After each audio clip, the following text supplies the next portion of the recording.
नमस्ते दोस्तों, एक बार फिर आपका स्वागत है पैराडॉक्स स्टूडियो में। हाल ही में हमने एक नया आइडिया सोचा है जिसमें हम अपनी खुद की ओरिजिनल कहानियां लिखेंगे। इस सीरीज का नाम है माई स्टोरी। अगर आप हमारी माई स्टोरी सीरीज की सभी वीडियो देखना चाहते हैं तो हमने इसके लिए एक प्लेलिस्ट बनाई है जिसकी लिंक डिस्क्रिप्शन में दी गई है। उसे जरूर चेकआउट करें। और आज की हमारी कहानी का नाम है भागो भाई भागो। इस कहानी की स्टारकास्ट में है आर माधवन अर्जुन मेहरा, 45 साल का, बेहद शांत, अनुशासित और सफल कॉर्पोरेट मैनेजर। हर चीज को प्लान के हिसाब से करने की आदत है। उसे लगता है कि जिंदगी भी एक्सेल शीट की तरह चल सकती है। शाहिद कपूर राघव रघु शर्मा, एक तेज तर्रार, बातूनी और बेहद आत्मविश्वासी ट्रैवल ब्लॉगर जो हर समस्या को कैमरे के सामने कंटेंट बनाने का मौका समझता है। विक्रांत मैसी निखिल अवस्थी, एक साधारण सरकारी क्लर्क जो हमेशा नियमों के पीछे छिपा रहता है। पहली बार जिंदगी में कोई बड़ा फैसला खुद लेना चाहता है। अभिषेक बैनर्जी बबलू बंसल, छोटा मोटा इवेंट ऑर्गेनाइजर जिसकी हर योजना कागज पर शानदार लेकिन असल जिंदगी में पूरी तरह बर्बाद होती है। नसीरुद्दीन शाह देवेंद्र प्रसाद, 70 वर्षीय पूर्व इतिहास शिक्षक, बेहद शांत, बुद्धिमान और व्यंग्यात्मक। उसके पास इस पूरी प्रतियोगिता से जुड़ा एक पुराना राज है। Saurabh Shukla inspector Gajendra Singh, retired police अधिकारी जो अब भी खुद को देश का सबसे बड़ा जासूस समझता है। उसे लगता है कि यह प्रतियोगिता किसी बहुत बड़े अपराध की साजिश है। जेमी लीवर पिंकी, बेहद चतुर, तेज और बेबाक रेडियो जॉकी। उसकी आवाज पूरे सफर में कई बार बाकी लोगों को परेशान भी करेगी और बचाएगी भी। भारती सिंह गिन्नी, एक शादी और पार्टी आयोजक जिसकी ऊर्जा इतनी ज्यादा है कि बाकी लोग उससे भागना चाहते हैं लेकिन मुसीबत में वही सबसे काम आती है। तो बिना किसी देरी के आइए शुरू करते हैं आज की शानदार कहानी। चलिए शुरू करते हैं कहानी। फिल्म की शुरुआत होती है जयपुर में। शहर के बीचों बीच एक पुराने थिएटर में एक विशाल कार्यक्रम चल रहा है। मंच पर बैठे हैं देश के प्रसिद्ध उद्योगपति और समाजसेवी देवेंद्र प्रसाद। देवेंद्र अब 70 साल के हो चुके हैं। उन्होंने जिंदगी में बहुत पैसा कमाया लेकिन अपनी संपत्ति अपने बच्चों को सीधे देने के बजाय एक अजीब फैसला लिया है। वह घोषणा करते हैं, मैं अपनी जिंदगी की सबसे बड़ी संपत्ति किसी एक इंसान को नहीं देना चाहता। मैं चाहता हूं कि जिसे इसकी सबसे ज्यादा जरूरत है वह इसे हासिल करे। पूरा हॉल हैरान रह जाता है। लेकिन देवेंद्र किसी को यह नहीं बताते कि संपत्ति कितनी है। वह सिर्फ इतना कहते हैं कि देश के अलग अलग हिस्सों में 8 लोगों को एक एक लिफाफा भेजा गया है। 8 लिफाफे। अर्जुन मेहरा अपने ऑफिस में मीटिंग कर रहा होता है। उसे एक लिफाफा मिलता है। अंदर सिर्फ एक कार्ड है। अगर तुम अपनी जिंदगी बदलना चाहते हो तो आज शाम 6 बजे जयपुर पहुंचो। अर्जुन इसे पहले मजाक समझता है लेकिन कार्ड के पीछे उसका बैंक अकाउंट नंबर लिखा होता है। वह चौंक जाता है। दूसरी तरफ राघव एक वीडियो शूट कर रहा है। उसे भी वही लिफाफा मिलता है। वह कैमरे की तरफ देखकर कहता है, दोस्तों आज हमें पता चलेगा कि जिंदगी में किस्मत सच में होती है या नहीं। और तुरंत निकल पड़ता है। निखिल अपने सरकारी ऑफिस में फाइलों के बीच बैठा है। उसके सामने भी वही लिफाफा आता है। वह घबराकर अधिकारी से पूछता है, सर अगर मैं आज ऑफिस नहीं आया तो छुट्टी लगेगी। अधिकारी कहता है, तुम्हारी जिंदगी में पहली बार कुछ दिलचस्प हुआ है और तुम्हें छुट्टी की चिंता है। निखिल चुपचाप अपना बैग उठाता है। बबलू को लगता है कि उसे किसी बड़े इवेंट का कॉन्ट्रैक्ट मिला है। गिन्नी समझती है कि शायद किसी शादी की बुकिंग है। पिंकी को लगता है कि यह किसी नए रेडियो शो का प्रमोशन है। और इंस्पेक्टर गजेंद्र सिंह को यकीन हो जाता है कि यह किसी अंतर्राष्ट्रीय अपराधी का जाल है। सब जयपुर पहुंचते हैं। जयपुर का पहला खुलासा। सभी 8 लोग एक पुराने महल में पहुंचते हैं। वहां देवेंद्र प्रसाद उनका इंतजार कर रहे होते हैं। वह कहते हैं, आप 8 एक दूसरे से बिल्कुल अलग हैं लेकिन आप सभी के पास एक चीज समान है। आपकी जिंदगी में कोई ऐसी चीज है जिसे आप बदलना चाहते हैं। इसके बाद वह एक मेज पर रखे 8 पुराने लकड़ी के डिब्बे दिखाते हैं। हर डिब्बे में एक अलग चीज है। किसी में पुरानी चाबी, किसी में नक्शा, किसी में टिकट, किसी में नंबर, किसी में एक तस्वीर। देवेंद्र घोषणा करते हैं, जो व्यक्ति कल सुबह सूर्योदय से पहले राजस्थान के एक छोटे से कस्बे रतनगढ़ में स्थित पुराने सूर्य महल तक पहुंच जाएगा उसे मिलेगा 50 करोड़ रुपए। सबके चेहरे बदल जाते हैं। लेकिन एक और नियम है, आप अकेले नहीं जा सकते। आपको रास्ते में मिलने वाले संकेतों का इस्तेमाल करना होगा। और फिर आपको कोई सरकारी वाहन, निजी विमान या किसी भी तरह की आधिकारिक मदद नहीं मिलेगी। अचानक पिंकी पूछती है, और अगर कोई चीटिंग करे?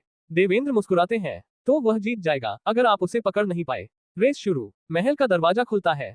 8 एक साथ बाहर भागते हैं लेकिन किसी के पास सही वाहन नहीं है। अर्जुन एक कार खरीदने की कोशिश करता है। राघव पहले ही एक टैक्सी पकड़ चुका होता है। बबलू गलती से एक बारात की बस में बैठ जाता है। गिन्नी उसी बस को अपनी समझकर उसके पीछे भागती है। निखिल एक सरकारी बस में चढ़ जाता है। पिंकी बाइक लेकर निकलती है।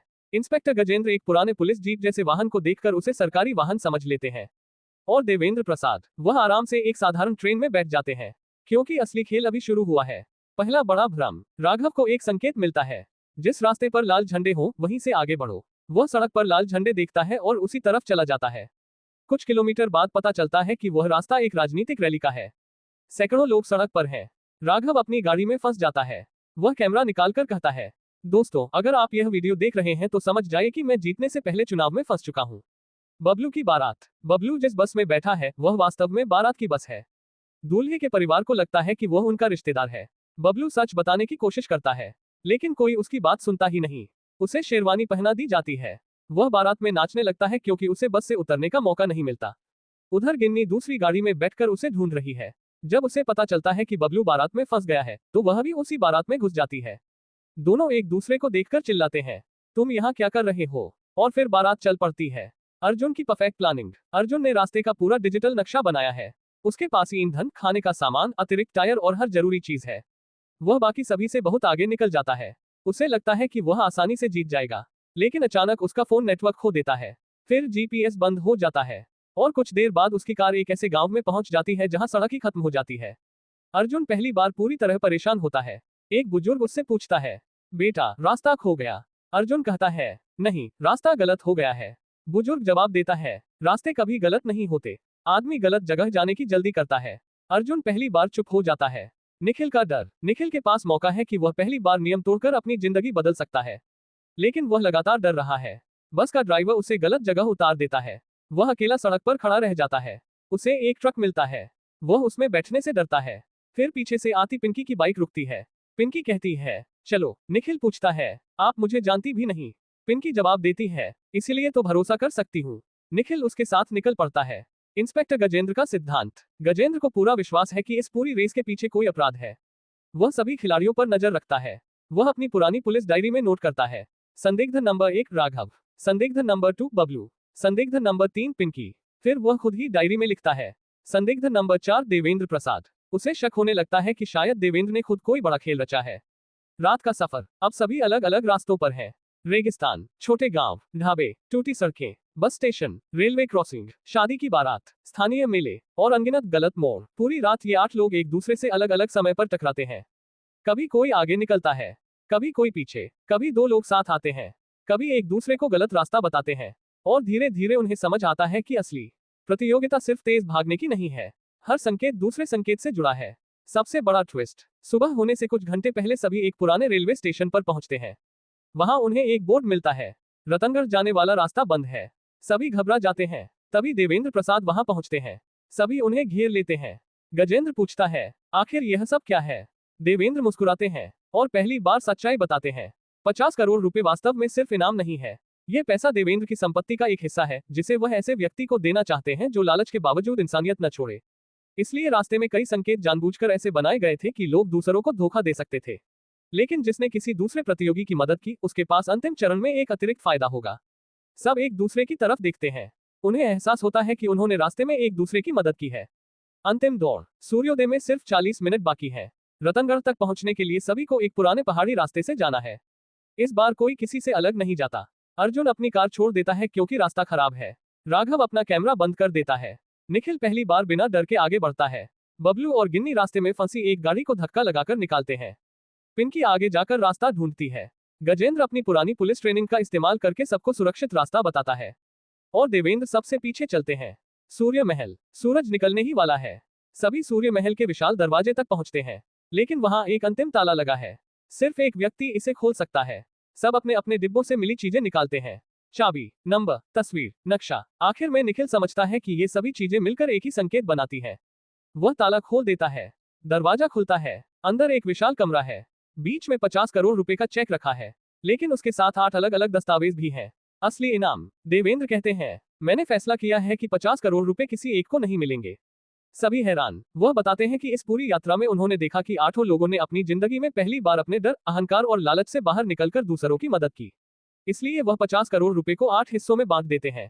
लेकिन सबसे बड़ा हिस्सा जाता है निखिल के पास, क्योंकि निखिल वह व्यक्ति था जिसने शुरुआत में सबसे ज्यादा डर दिखाया, लेकिन अंत में सबसे बड़ा फैसला लिया।